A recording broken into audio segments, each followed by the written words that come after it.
भगवान श्री राम का जीवन चरित्र एक ऐसी कहानी है जो हजारों सालों से हमारे दिलों में बसी है। आज हम इस अमर गाथा के साथ एक यात्रा पर निकलेंगे जहां हर मोड़ पर एक नई सीख मिलेगी। अयोध्या की पावन भूमि पर जब सूर्यवंशी राजा दशरथ के यहां 4 पुत्रों का जन्म हुआ तो मानो धरती पर स्वर्ग उतर आया था। राम, लक्ष्मण, भरत और शत्रुघ्न, ये चारों भाई अपने अपने गुणों से पूरे राज्य को रोशन करते थे। लेकिन राम में कुछ खास बात थी। बचपन से ही उनकी आंखों में एक अलग ही तेज था, मानो वो जानते हों कि उन्हें इस धरती पर कुछ बड़ा करना है। गुरु विश्वामित्र के साथ जब राम और लक्ष्मण ने जंगल की यात्रा की तो वहां उन्होंने सिर्फ राक्षसों से नहीं बल्कि अपनी अंतरात्मा से भी लड़ाई लड़ी। हर चुनौती उन्हें और मजबूत बनाती गई। और फिर आया वो दिन जब मिथिला में सीता स्वयंवर हुआ। शिव धनुष को तोड़ना सिर्फ शारीरिक शक्ति का खेल नहीं था, ये था धर्म की जीत का प्रतीक। राम और सीता का प्रेम सिर्फ एक लव स्टोरी नहीं था फ्रेंड, ये था 2 आत्माओं का मिलन जो एक दूसरे को पूरा करते थे। सीता में जो करुणा और धैर्य था, राम में वो न्याय और साहस था। दोनों मिलकर एक परफेक्ट बैलेंस बनाते थे। लेकिन जिंदगी में खुशियां हमेशा नहीं रहती। राजा दशरथ के वचन और कैकेयी की मांग ने राम के जीवन को एक नया मोड़ दे दिया। 14 साल का वनवास, ये सुनकर कोई भी टूट जाता। लेकिन राम ने क्या किया? उन्होंने बिना किसी शिकायत के, बिना किसी गुस्से के अपने पिता के वचन का सम्मान किया। यही तो है राम का असली कैरेक्टर।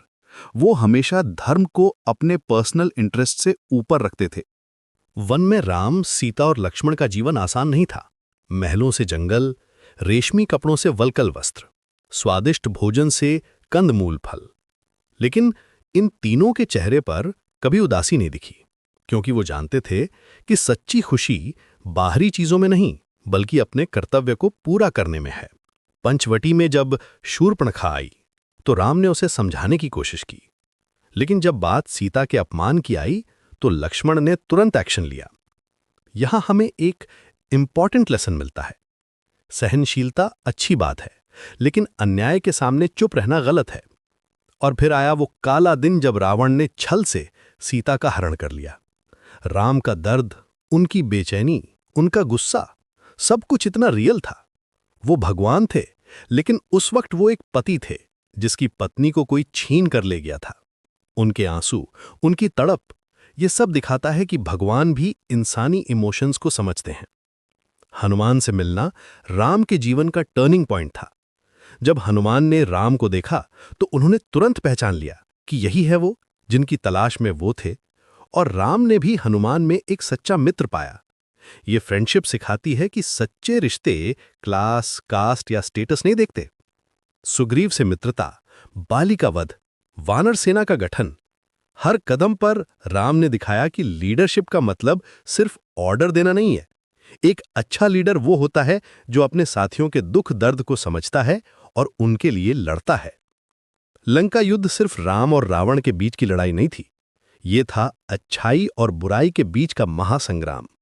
रावण में नॉलेज थी, पावर थी, लेकिन उसमें अहंकार भी था। राम में भी पावर थी, लेकिन उनमें विनम्रता भी थी। और यही फर्क था दोनों के बीच। जब राम ने रावण को मारा तो उन्होंने उसे एनिमी की तरह नहीं बल्कि एक फॉलन वॉरियर की तरह ट्रीट किया। उन्होंने विभीषण से कहा कि रावण का प्रॉपर क्रिमेशन करें। यह दिखाता है कि राम में कितनी बड़ी आत्मा थी। सीता की अग्नि परीक्षा, यह एपिसोड बहुत कंट्रोवर्शियल है, लेकिन अगर हम गहराई से सोचें तो राम ये सब सोसाइटी के प्रेशर में नहीं बल्कि धर्म के लिए कर रहे थे। वो जानते थे कि एक राजा का पर्सनल लाइफ भी पब्लिक एग्जाम्पल बनता है। अयोध्या वापसी के बाद राम का राज्य, राम राज्य, यह सिर्फ एक पॉलिटिकल सिस्टम नहीं था बल्कि एक आइडियल सोसाइटी का मॉडल था, जहां न्याय था, समानता थी और हर व्यक्ति की डिग्निटी का सम्मान था। लेकिन राम की सबसे बड़ी परीक्षा भी बाकी थी। जब एक धोबी ने सीता पर सवाल उठाए तो राम ने फिर से अपनी पर्सनल हैप्पीनेस को ड्यूटी के आगे रखा। सीता का त्याग, ये डिसीजन आज भी डिबेट का विषय है, लेकिन राम के नजरिए से देखें तो वो एक राजा थे और राजा की जिम्मेदारी अपनी प्रजा के विश्वास को बनाए रखना था। फ्रेंड, राम का जीवन हमें यह सिखाता है कि परफेक्शन का मतलब यह नहीं है कि आपको कभी टफ चॉइसेस नहीं करने पड़ेंगे, बल्कि परफेक्शन यह है कि आप हमेशा धर्म के पथ पर चलें, चाहे वो कितना भी कठिन क्यों ना हो। राम के कैरेक्टर में जो क्वालिटीज हैं, patience, justice, compassion, leadership, sacrifice, ये सब आज भी रिलेवेंट है। आज के कंपैरेटिव वर्ल्ड में भी हम राम से सीख सकते हैं कि कैसे अपने प्रिंसिपल्स पर टिके रहना है। राम की कहानी ये भी बताती है कि लाइफ में अप्स एंड डाउन्स आते रहते हैं। कभी आप पैलेस में होते हैं, कभी जंगल में, लेकिन इंपॉर्टेंट ये है कि आप अपने वैल्यूज को कभी कॉम्प्रोमाइज ना करें। आज जब हम राम के जीवन को देखते हैं तो हमें लगता है कि वो कितने आइडियल थे, लेकिन सच ये है कि वो भी हमारी तरह ही चैलेंजेस फेस करते थे। फर्क सिर्फ ये था कि वो हमेशा राइट चॉइस करते थे, चाहे वो कितनी भी डिफिकल्ट क्यों ना हो। राम का जीवन एक ओपन बुक है जिसे हर जनरेशन कुछ ना कुछ सीख सकती है। चाहे आप स्टूडेंट हों, प्रोफेशनल हों, पेरेंट हों या लीडर हों, राम के जीवन में हर रोल के लिए गाइडेंस मिलती है। तो ये थी भगवान श्री राम के जीवन की अमर गाथा, एक ऐसी कहानी जो हमें सिखाती है कि सच्ची ग्रेटनेस एक्सटर्नल अचीवमेंट्स में नहीं बल्कि अपने कैरेक्टर में होती है। राम आज भी हमारे दिलों में इसलिए जिंदा है क्योंकि वो सिर्फ एक किंग नहीं थे, वो एक आइडियल ह्यूमन बीइंग थे।